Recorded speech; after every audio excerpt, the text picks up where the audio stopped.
অমিতের ওপর রাগ করে এমনি বিয়েটা করতে রাজি হয়ে গেলি?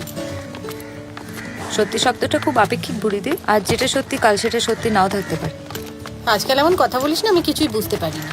শোন বুড়ি, শুধুমাত্র প্রেম দিয়ে কিন্তু কিচ্ছু হয় না, জানিস তো। সিকিউরিটিটা ম্যাটার করে।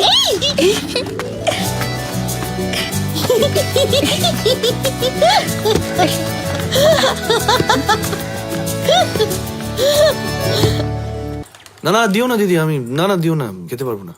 আশা জোর করিস না, ছেড়ে দে। ছেলেটা তো বলেছিল আসবেই না, তবু তো এলো। আমি তাই ভাবি, এতদিনে বন্ধু সবাই, বিয়েতে দাদা একবারও আসবে না? তোকে দেখে সবাই কিন্তু খুব খুশি হবে।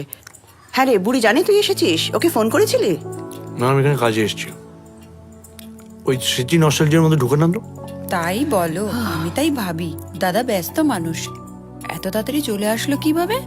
তুই যা তো আশা, সব কিছু ও ভেবে নেয়।